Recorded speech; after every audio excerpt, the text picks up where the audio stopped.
미군이 호르무즈 해협에서 이틀째 대이란 공습에 나섰습니다. 트럼프 대통령은 이란이 선박을 공격하면 더 심하게 당하게 될 거라고 경고했습니다. 워싱턴 연결의 자세한 소식 알아보겠습니다. 홍상희 특파원, 미군이 이틀째 호르무즈에서 대이란 공습에 나섰는데요. 트럼프 대통령도 공습을 언급했다고요?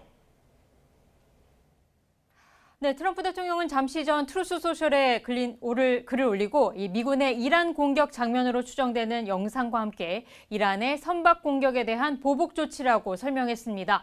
또 이란이 호르무즈 해협에서 선박을 또 공격한다면 더 심각하게 당하게 될 거라고 경고했습니다. 앞서 미 중부사령부는 이란에 대한 추가 공습을 시작했다고 밝혔는데요. CNN은 미군이 어제에 이어 호르무즈 해협 북쪽 끝 부분을 중심으로 공습을 가하고 있다고 보도했습니다.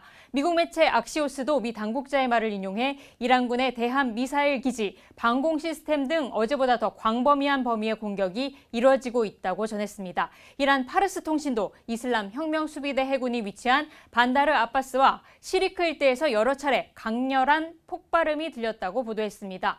트럼프 대통령은 앞서 튀르키예에서 열린 나토 정상회의에서 추가 공습을 예고하면서 지금까지 공격하지 않았던 이란의 발전소와 담수화 시설에 대한 공격 가능성까지 내비쳤는데요. 당시 발언 들어보겠습니다. Their electric plants where they make their electricity in there. We will, if we have to, we'll take them out. I don't want to do that, but if we have to, we'll take them out. They have desalinization plants. We'll take them out if we have to.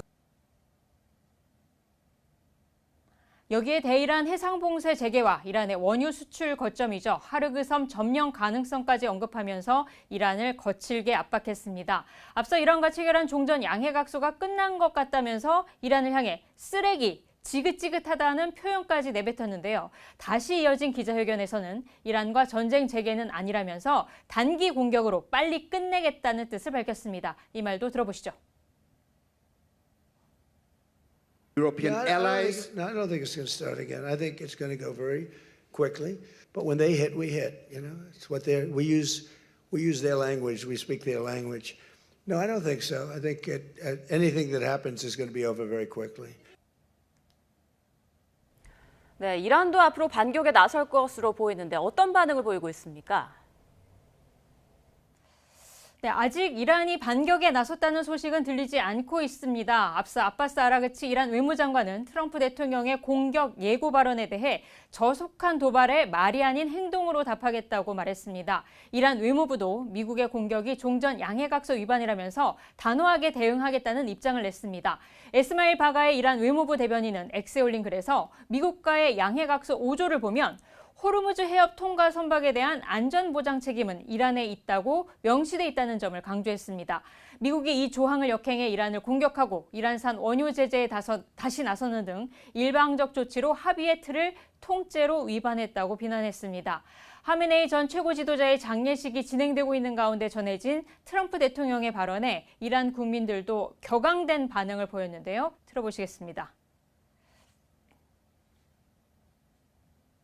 امریکا و در رأس اون رئیس جمهورش ترامپ به هیچ یک از اصول و قواعد بین الملل پایبند نیست قطعا هم انتظار نمیشه داشت که به این یادداشت تفاهم پایبند باشن. 미국과 이란의 군사 충돌로 호르무즈 해협을 둘러싼 긴장이 고조되면서 국제 유가는 다시 급등세로 돌아섰습니다. 브렌트유는 어제보다 5.2% 올랐고 WTI도 4.37% 상승해 6월 중순 이후 최고치로 마감했습니다. 지금까지 워싱턴에서 전해드렸습니다.